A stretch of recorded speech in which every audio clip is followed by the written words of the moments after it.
Worst moves by John Davidson as St. Louis Blues GM. John Davidson was the GM of the St. Louis Blues from 2006 to 2012. During his tenure as GM, he had his share of good moves like drafting Tarasenko, Schultz, and Pietrangelo, as well as trading Erik Johnson for Kevin Shattenkirk. However, he also made a few head-scratching moves. Worst trades.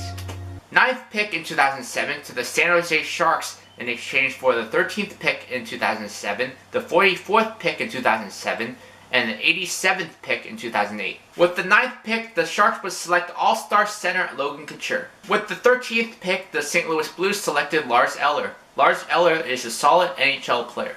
The Blues used the 44th pick in 2007 to select Palushaj and the 87th pick in 2008 to select Ian Schultz. Neither of these players made an impact at the NHL level. If the St. Louis Blues made the right selections with these picks, this would have been a good trade, but they didn't, so it's a bad trade. Bryce Salvador to the New Jersey Devils for Cam Janssen. This trade doesn't make any sense at all. Why would you trade for Cam Janssen?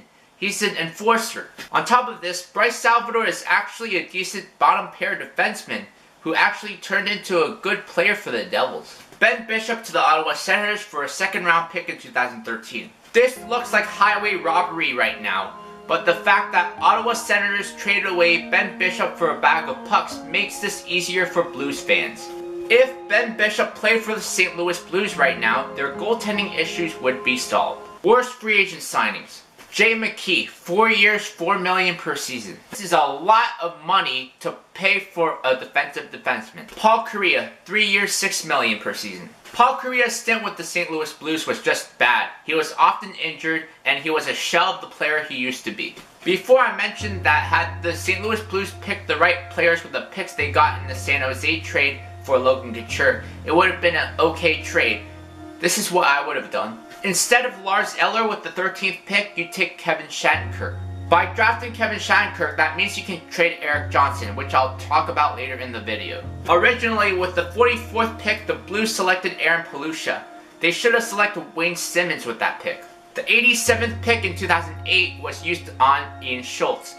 They should have selected Braden Holtby with that pick. Now the Sharks would have traded Shattenkirk, Simmonds, and Braden Holtby for Logan Couture. That's a massive overpayment. Drafted Kevin Shattenkirk, so that means Erik Johnson is now expandable.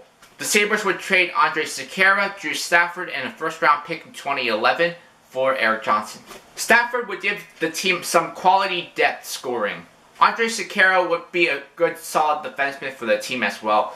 But the real reason why you traded Erik Johnson was so that Kevin Shattenkirk could flourish. Now that you drafted Braden Holtby, you can tandem Bishop and Holtby and not trade for Halak. By drafting the right players and making the right trades that Davidson didn't, you can argue that the St. Louis Blues would be a contending team for many years to come. Of course, eventually you'll run into salary cap issues, but that's a good thing. That means you're doing something right. Next episode, worst moves by Dean Lombardi.